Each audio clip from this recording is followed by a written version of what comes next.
felizes? Amém. Estou muito feliz também de estar aqui com vocês, queridos. E eu quero falar um pouquinho hoje com vocês, queridos, sobre avivamento pessoal.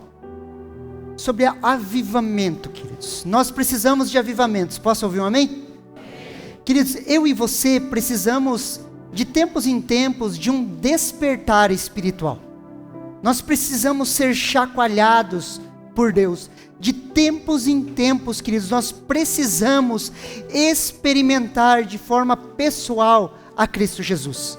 Quando nós olhamos, queridos, para a história da igreja, e eu gosto muito de estudar sobre os avivamentos na história da igreja,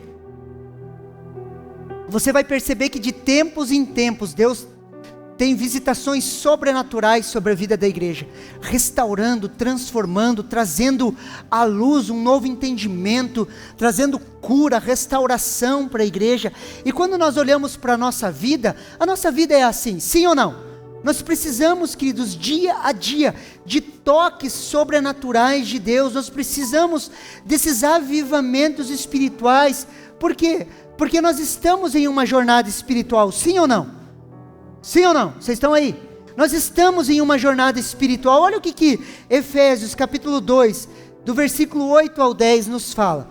Efésios capítulo 2, versículo do 8 ao 10. Preste muita atenção. Porque pela graça vocês são salvos, mediante a fé. Isso não vem de vocês, é dom de Deus. E não de obras, para que ninguém se glorie. Pois somos feitura dele, criados em Cristo Jesus, para as boas obras, aos quais de antemão preparou para que andássemos nela. Queridos, a salvação, ela não é o fim da nossa carreira. Posso ouvir um amém? Queridos, a salvação, ela não é o fim. Já tenho falado muito aqui sobre isso. A salvação, ela é o começo para uma nova vida. Quando você ergueu a sua mão, queridos, você encontrou a Jesus, ou Jesus te encontrou, da maneira que você prefira pensar, quando você respondeu ao apelo, quando você ouviu a pregação do Evangelho, nasce no seu coração de forma sobrenatural, uma fé salvífica, queridos, e você creu na pregação do Evangelho, e você disse sim para a salvação que há em Cristo Jesus, e quando você fez isso, queridos, você nasceu de novo, mas você nasceu de novo para uma nova vida, para uma nova vida. Hoje, queridos, somos chamados para uma nova vida, aonde somos chamados a viver as boas obras. Somos feitura dele, para quê? Para as boas obras. E para conversar um pouquinho, queridos, para dar introdução a esse tema, eu quero falar primeiro para você o que não são as boas obras. E eu gostaria que você prestasse muita atenção aqui. O que não são as boas obras? Queridos, as boas obras, elas não são regras morais. Fala um amém aí. As boas obras não são regras morais. Por mais que exista o ethos protestante no nosso meio, por mais que exista a ética protestante no nosso meio, uma ética que nos leva a viver uma vida diferente, por mais que isso exista, queridos, as boas obras em Cristo Jesus não são uma conduta de regras morais. Por quê? Porque você vai olhar fora da igreja, pessoas com um padrão moral altíssimo, sim ou não? Você já conheceu pessoas que não têm a Jesus, mas são fiéis nas suas contas, tratam bem seus filhos, têm uma moralidade alta, sim ou não? Sabe aquela pessoa que as pessoas falam, só falta Jesus, falta tudo, né? Mas aí a gente fala, só falta Jesus. Por quê? Porque tem um padrão ético, moral elevado, mas isso não são as boas obras, amém? Não são as boas obras, queridos. As boas obras não são uma conduta conservadora. Nesse meio político, de discussões políticas, queridos, nós precisamos entender uma coisa: por mais que a gente se identifique com o conservadorismo, nós não somos conservadores. Posso ouvir um amém? Nós somos filhos de Deus, vai além de uma conduta conservadora. Sim ou não? Nós emprestamos, queridos, valores ao conservadorismo, mas as boas obras não é uma ética conservadora, queridos. A nossa vida em Cristo Jesus vai muito além disso, queridos. Nós emprestamos princípios ao conservadorismo, mas eu e você vamos além. Por quê? Porque no meio da discussão política, você vai ver muitos homens conservadores defendendo a família, sim ou não? Só que por trás eles têm amante. Consegue entender? Daí do outro lado, queridos, as pessoas olham, são um bando de hipócritas, falam de família, mas tem amante, entendeu? Sim ou não?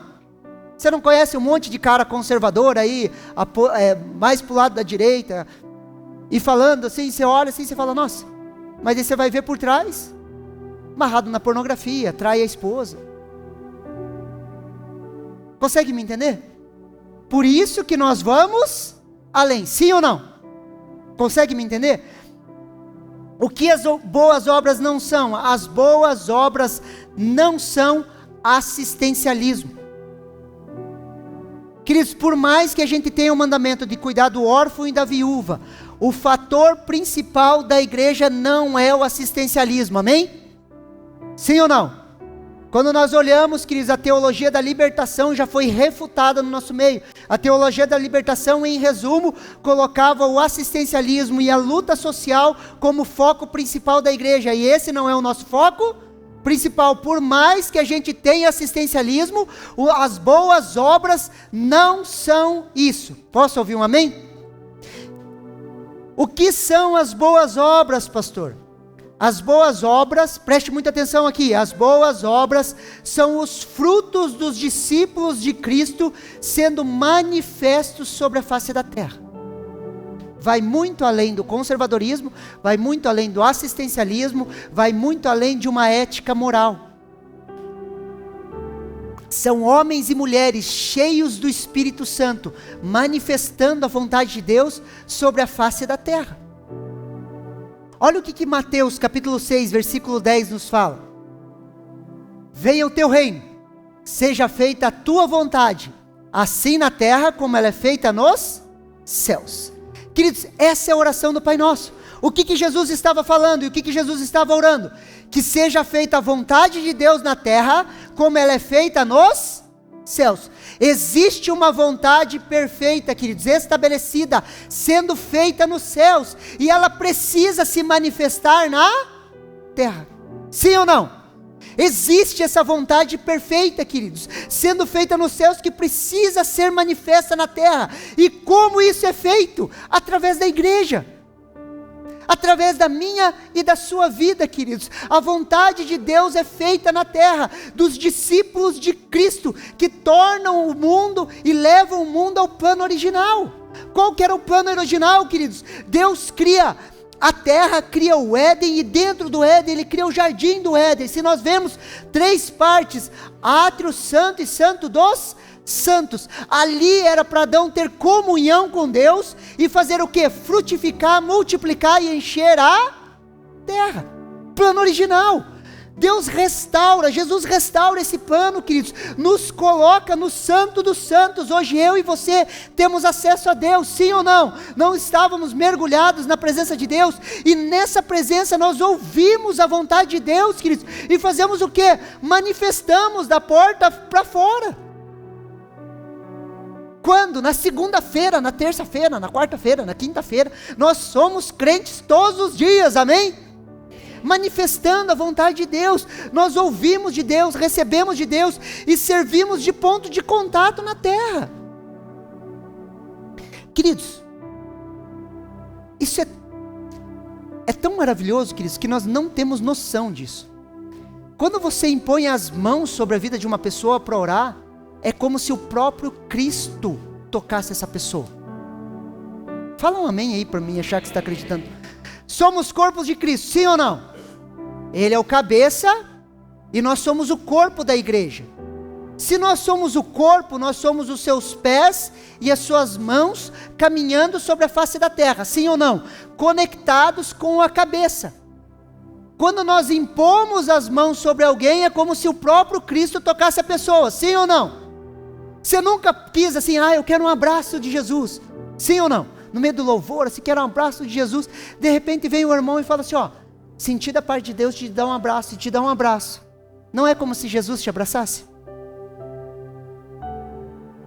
Então quando você for no seu lugar de trabalho, onde você estiver com a sua família, que tem alguma dificuldade, você impõe as mãos sobre alguém, queridos, e você ora como se o próprio Cristo estivesse tocando a vida da pessoa.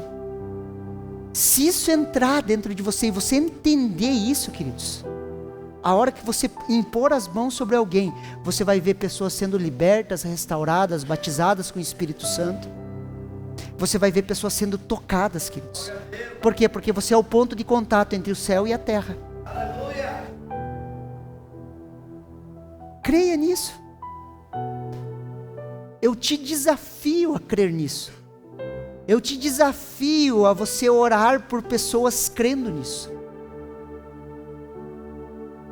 Lembra lá quando o apóstolo Paulo fala que nós somos embaixadores de Cristo? O que um embaixador é, queridos? Um representante legal. Nós temos a autorização de Cristo Jesus para abençoar pessoas.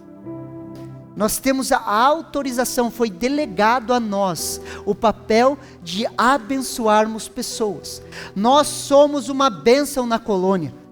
Nós somos uma bênção em São Luís do Purunã. Nós somos uma bênção em Campo Largo. Nós somos os portadores da bênção. Por isso que nós não corremos atrás de uma bênção. Nós somos portadores da bênção. Lembra o chamado de Abraão? Se tu uma bênção. Nós somos essa bênção, queridos.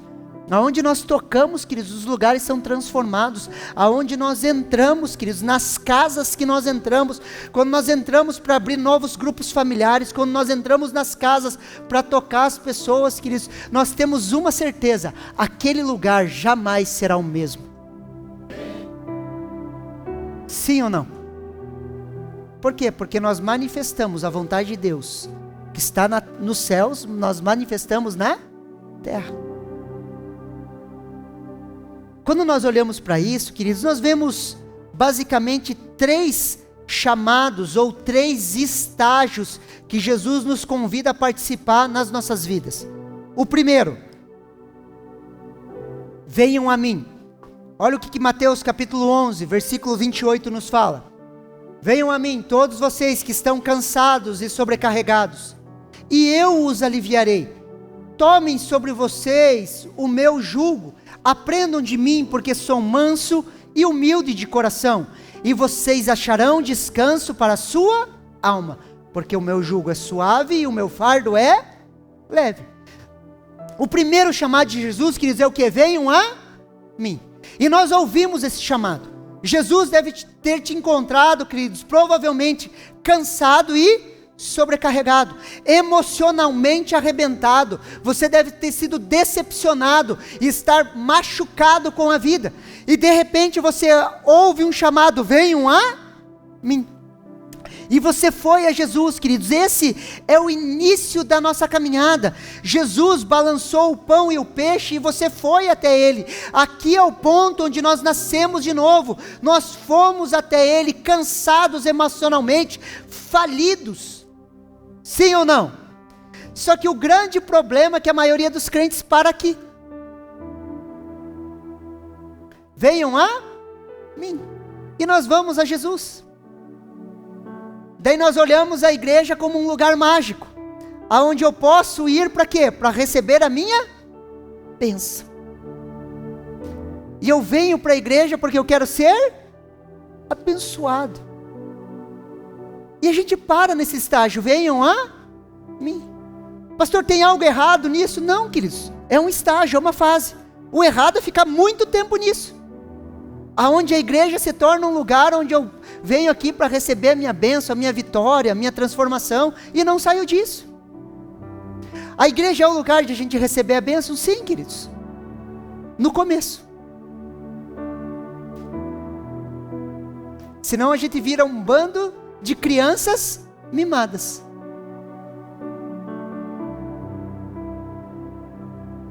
segunda fase, vamos lá. Segundo chamado. Vinde após mim. Lucas capítulo 9, versículo 23 ao 25. Jesus dizia a todos: se alguém quiser vir após mim, negue-se a si mesmo, dia a dia tome a sua cruz e siga-me. Pois quem quiser salvar a sua vida, a perderá. E quem perder a sua vida por minha causa, esse a salvará. De que adianta uma pessoa ganhar o mundo inteiro, se vier a perder-se ou causar dano a si mesmo? Primeiro chamado, venham a mim. Segundo chamado, vinde após mim. Vinde após mim. E o terceiro chamado, vão, ide. Mateus 28, 19. Portanto, vão e façam discípulos de todas as nações, batizando-os em nome do Pai, do Filho e do Espírito Santo. O último chamado é o envio, queridos, ir e fazer discípulo. Então Jesus vai chegar na sua vida e vai falar o quê? Venham a mim. E você vem cansado, sobrecarregado. Depois ele vai olhar assim: vinde após mim. Negue-se a si mesmo.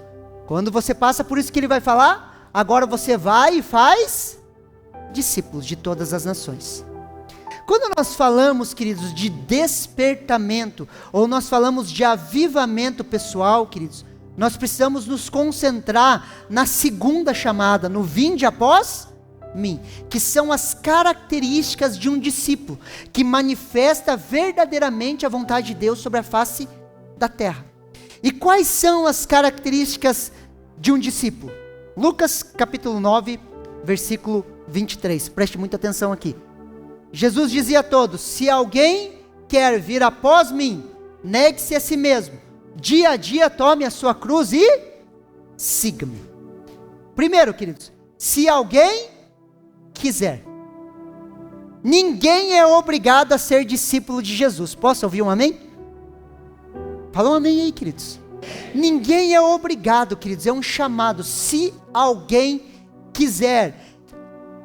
Que esse chamado, queridos, você pode aceitar ou não, é uma chamada voluntária. Você foi até ele, porque você tinha uma necessidade. Se você quiser vir após ele, queridos, é uma chamada. Você não é obrigado. Agora cabe a você decidir, dar um passo a mais ou não.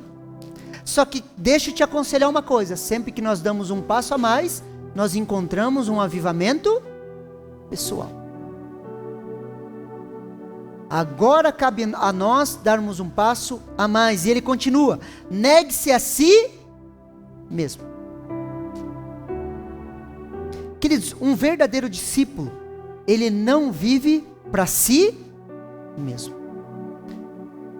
Por mais que pareça contraditório, queridos, a pior vida para se viver é uma vida focada em você mesmo. Queridos, Jesus é pedagógico, queridos, e Jesus, ele cura as nossas vidas. Sabe qual que é a melhor maneira de nós sermos curados? Nós não vivermos para nós mesmos. Não vivermos para nós mesmos. Um discípulo, ele não vive para si mesmo, ele vive uma vida rendida a Cristo. Não é mais o que eu acho, queridos, é o que a palavra de Deus diz. Sim ou não? Não é mais o que eu acho, queridos, é o que a palavra de Deus diz. Você crê que Deus tem uma vontade, sim ou não? Você crê que Deus é um ser inteligente, sim ou não? Que Ele tem uma vontade para a sua vida? Se Ele tem uma vontade para a sua vida, e você crê nisso, queridos, e você crê que Ele é o que Ele é, que Ele é onipotente, onisciente, onipresente, Ele é o El Shaddai, o Deus Todo-Poderoso. Se você entende isso, queridos, e entende que Ele tem uma vontade, automaticamente você perde autonomia. Por quê? Porque você tem que se submeter à vontade daquele que é maior do que você. Se Deus tem uma vontade para a sua vida, já não é mais você que escolhe. Você se rende à vontade dEle para a sua vida. Sim ou não? Nós nos rendemos a isso, queridos. E ele continua lá. Negar a si mesmo, queridos, é perguntar para Deus a sua vontade. Qual é a vontade de Deus? Para cada situação das nossas vidas, qual que é a vontade de Deus? Qual que é a vontade de Deus para a sua vida? Qual que é a vontade de Deus para que nós possamos manifestar ela na terra? Por isso que a vontade de Deus, queridos, ou a vida do discípulo, não é um conjunto de regras morais, queridos. É um relacionamento onde eu e você podemos ouvir? Não. Quando nos relacionamos com Deus, queridos, nós vamos ouvir não. Amém? E a grande pergunta é, qual que foi o último não que Deus te falou? Pastor, não lembro. Se nós não recebemos não de Deus, queridos, nós provavelmente estamos servindo a nossa própria alma, os nossos próprios desejos. Porque a gente não vai ser tão bom assim, queridos, para alinhar a nossa vontade com a vontade de Deus toda hora, a ponto de Deus não ter que parar a gente e falar, não, eu não quero que você faça isso. Quer ver um exemplo simples, queridos? Quando alguém te ofende, queridos, qual que é a primeira reação que você tem? Ou melhor, vamos para outro exemplo. Lembra lá quando Jesus falou assim, e essa é a vontade explícita de Deus, se alguém te ferir um lado do rosto, você não deve dar o outro? Essa não é a vontade explícita de Deus, não está escrito sim ou não? Você crê que essa é a vontade de Deus, sim ou não? Se eu enfiar a mão na sua cara, qual que vai ser a sua primeira reação? Fala a verdade, qual que vai ser a sua primeira reação? Você vai querer dar de novo. Se você perguntar, Jesus, eu posso bater, o que ele vai falar? Não. Alguém quer fazer a prova? Vem aqui na frente. Consegue me entender? Queridos, no relacionamento com Deus, Ele vai falar não para nós. Ele vai falar não, queridos. Ele vai falar não. E Ele continua no texto, dia a dia tome a sua cruz e siga-me. Dia a dia, não é só no domingo, é no domingo, na segunda, na terça, na quarta, é dia a dia, queridos, tome a sua cruz, é o evangelho todos os dias se manifestando nas nossas vidas. Ah, pastor, meus negócios é uma coisa, igreja é outra. Não, queridos. O jeito que eu ligo com o meu trabalho é de um jeito, a igreja é... Manifestamos a vontade de Deus todos os dias das nossas vidas. Se quisermos vir após Ele, é dia a dia. Dia a dia, tome a sua cruz. Queridos, na nossa cultura nós não temos esse entendimento. Mas naquela época, o Império Romano, ele crucificou centenas de milhares de pessoas. Então uma pessoa carregando uma cruz, de repente no dia lá, você trabalhando e vê alguém carregando a cruz, era extremamente normal. E quando aquela pessoa estava carregando a cruz, o que você ia falar? Morreu. Está indo para a morte.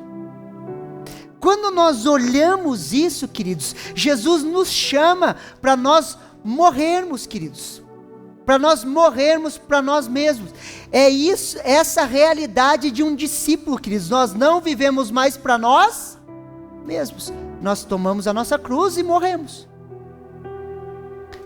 Eu gosto de brincar, queridos. A cruz é interessante. Você consegue pegar e pregar um braço, você consegue pregar o pé, mas uma mão sempre vai estar solta, né? Quem que vai pregar essa mão? É teu irmãozinho, queridos. Sabe aquele lá que você pensou agora? Esse mesmo, ele vai pegar o martelo e vai bater sem dó, assim.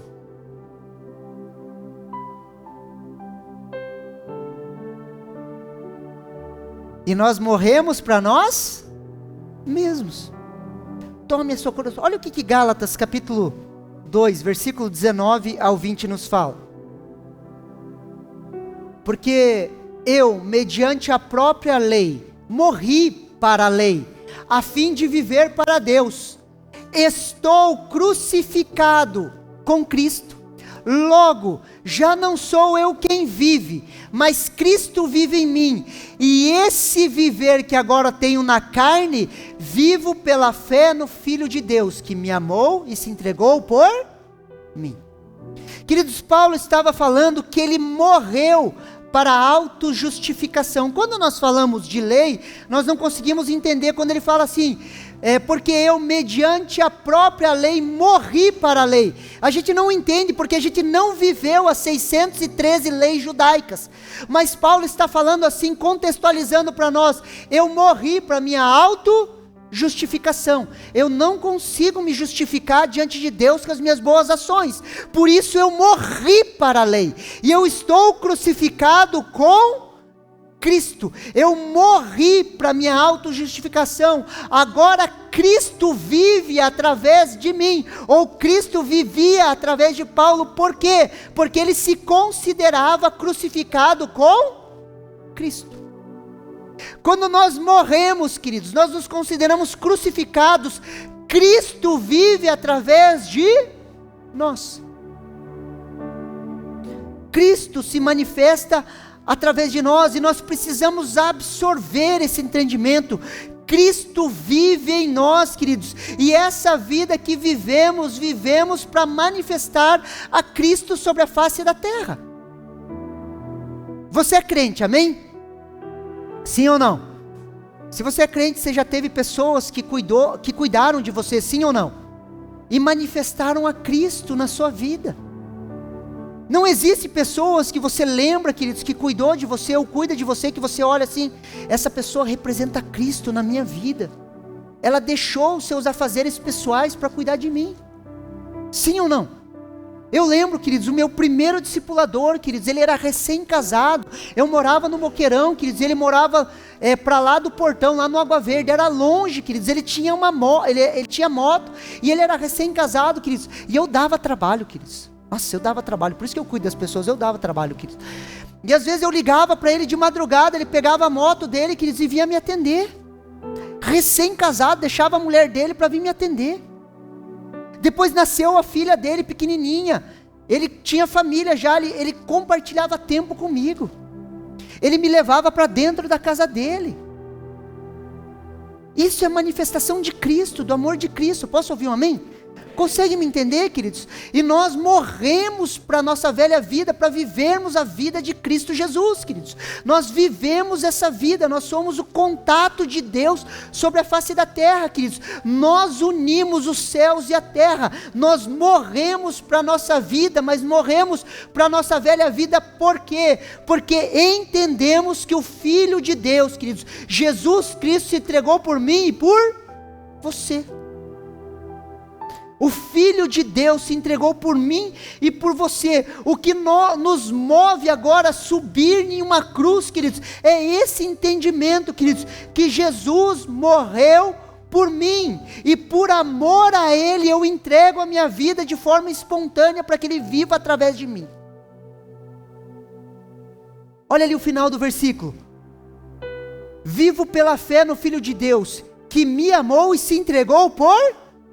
Se você entender, queridos, que Jesus Cristo se entregou por você, morreu em uma cruz por você, por amor à sua vida, queridos, você vai subir na cruz, queridos, com alegria. Porque assim como Ele se entregou por mim, eu me entrego por Ele. Por isso que nós temos paciência com pessoas, por isso que nós amamos pessoas, por isso que nós cuidamos de pessoas. Por quê?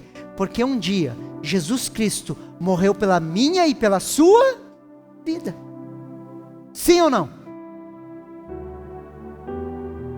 E é a cruz, queridos, que define se eu sou ou não sou um discípulo de Cristo. Olha o que Lucas 14, do 26 ao 27 nos fala.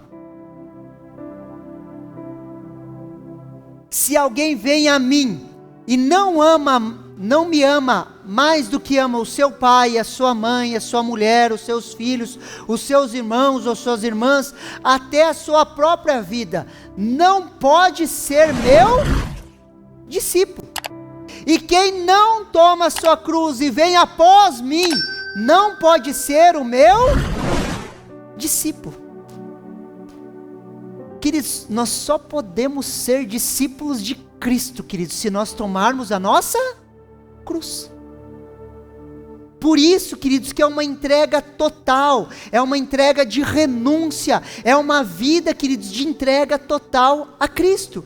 Por isso que as boas obras, preste atenção aqui, por isso que as boas obras não são regras morais, não são o conservadorismo, não são o assistencialismo, mas um povo que entende o Evangelho, sobe em uma cruz e manifesta a vontade de Deus de forma radical sobre a face da terra. Fala um amém aí, queridos. Você consegue me entender que vai muito além dessas coisas? É a manifestação da vontade de Deus sobre a face da terra, queridos. Você pode perguntar, pastor, o que isso tem a ver com avivamento pessoal? Parece que o pastor pegou a marreta e sentou, quer sentar a marreta na gente. O que isso tem a ver com avivamento pessoal, queridos? É que quando nós olhamos para essa dinâmica, queridos, principalmente a dinâmica da cruz, do chamado, da entrega, isso no mínimo tinha que gerar em mim e em você um desespero. Sabe por quê? Porque a primeira pergunta que vem é como nós vamos viver isso? Sim ou não? Como nós vamos viver isso? Imagina, queridos, o cara vem te roubar, vem te assaltar, e ele pede o teu celular. Você pega, dá o celular e você fala ainda para ele, ó, faltou o tênis, pega o tênis aqui, ó, e entrega o tênis para ele. Não foi isso que Jesus falou no Sermão do Monte? Se alguém vir tomar a capa, entrega também a túnica. Sim ou não? Como que nós vamos viver um troço desse, queridos? Isso tem que gerar, queridos, em nós um desespero. Como vamos viver isso, queridos? Por quê? Porque por natureza, o instinto, lutamos para proteger a nossa vida, queridos. Nós lutamos para proteger a nossa vida. Eu e você, queridos, lutamos, nós não queremos nos expor, nós não queremos sofrer prejuízo. Todas as vezes que nós sofremos prejuízos, nós ficamos mal, e nós lutamos para proteger a nossa vida. Sabe por que a maioria das pessoas abre, vamos abrir um parênteses aqui. Sabe por que a maioria das pessoas não sabe viver a igreja? Ou não consegue viver a igreja? Preste atenção aqui, sabe por que a maioria das pessoas não consegue viver a igreja? Porque sabe o que é viver a igreja, queridos? Ser igreja é ser família, é permitir que as pessoas cheguem perto de você. E a maioria de nós foi tão machucado, que anda em modo de autopreservação.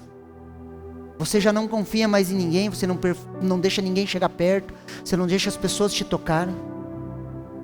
Você cria barreiras assim. E essas barreiras se chamam autoproteção. E autoproteção é o contrário do amor. Porque o amor, queridos, é uma entrega total. É permitir que as pessoas cheguem perto de você. É permitir que as pessoas toquem nas suas emoções e seus sentimentos. Por isso que a maioria das pessoas não consegue viver a igreja. Sempre é um distanciamento. Fecha parênteses. Continuando. Olha o que Lucas capítulo 9, versículo 24 nos fala. Pois quem quiser salvar a sua vida, a perderá. E quem perder a sua vida por minha causa, esse a salvará. Queridos, existe uma luta dessa autopreservação, de não querer perder, mas nós temos que perder a nossa vida. Nós somos chamados a perder a nossa vida. Quer ver um exemplo? Olha o exemplo do perdão. Quando alguém te machuca. Você já foi ferido por algo que você tinha razão? Sim ou não? Sabe aquele lance assim, ó, eu tenho razão, eu estou certo e me feriram. E você tem todas as justificativas possíveis para dizer que a outra pessoa está errada e realmente ela está errada. Já aconteceu com você? Sim ou não? Se você for diante de Deus com as suas argumentações, o que Deus vai falar? Perdoe. Perdoe. E mais uma vez, perdoe. Perdoe, queridos, é perder a sua vida. É negar os seus direitos. E outra coisa, na grande verdade, eu e você não temos direito nenhum. Nós fomos comprados por sangue e nós não temos direitos, queridos. Sempre quando você fala assim, tocaram nos meus direitos, eu vou perguntar para você, cadê os teus direitos? Nossos direitos foram comprados por Cristo Jesus e a nossa vida está nas mãos dele. Como vamos viver isso, pastor? Aí que eu te respondo, através de avivamentos pessoais. Eu e você, de tempos em tempos, precisamos ser tocados pela manifestação poderosa do Espírito Santo nas nossas vidas. Se de tempos em tempos nós não formos tocados e reavivados por Deus, queridos, nós azedamos. Você já percebeu que nós temos uma facilidade de azedar? Ainda mais quando nós olhamos a régua de Deus, falamos, Deus, como nós vamos viver isso? Nós precisamos de avivamentos pessoais, nós precisamos de toques pessoais de Deus. Olha o que Atos 1:8 nos fala. Mas vocês receberão poder ao descer sobre vocês o Espírito Santo, e serão minhas testemunhas, tanto em Jerusalém como em toda a Judéia, Samaria até os confins da terra. Vocês receberão poder. A palavra poder é dunamis, é TNT, é poder de mudança. Se você colocar TNT aqui, queridos, explodir, nunca mais volta a ser a mesma coisa.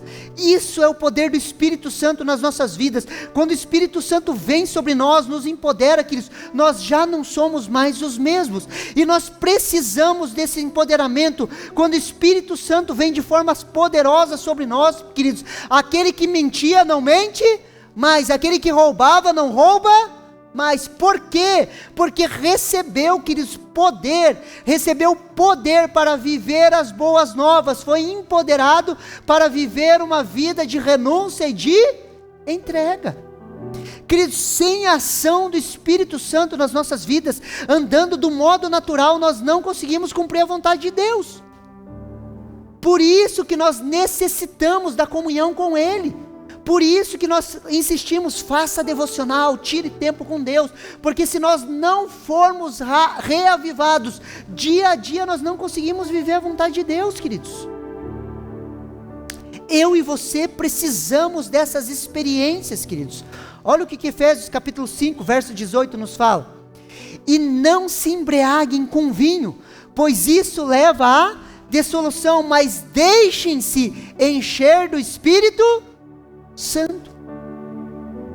Mais uma vez o apóstolo Paulo vai falar o quê? Deixem-se encher. Nós precisamos deixar, queridos. Nós precisamos ver que nós temos uma necessidade da comunhão do Espírito Santo e se deixar encher. Eu espero que no começo da mensagem eu tenha te desesperado e você tenha olhado para você mesmo e falado assim, eu não consigo viver isso. Porque quando nós olhamos dessa forma, nós vemos uma necessidade. E quando nós vemos essa necessidade, nós nos rendemos, falando, Espírito Santo de Deus, eu preciso de você. Eu preciso de você para viver essa vida. Eu preciso de você enchendo a minha vida, tocando a minha vida. Eu preciso me render ao Senhor, para quê? Para que eu possa viver a vida de Deus. Sabe por quê, queridos? O problema não é o não ter. O problema é não ter e achar que tem. O problema, queridos, não é você olhar para o chamamento de Jesus, queridos, para o chamado de Jesus e falar assim, ó, eu não consigo viver isso. Eu não consigo viver uma vida crucificada. Esse não é o problema. Porque quando você fala eu não consigo, o que você está falando? Eu me rendo a você, Espírito Santo, me ajuda a viver isso. O grande problema é quando você olha e fala assim, eu já estou crucificado, já está tudo certo, queridos. O pior não é o não ter. O pior é não ter e achar que tem. Porque a palavra de Deus, queridos, ela vai nos confrontar dia a dia.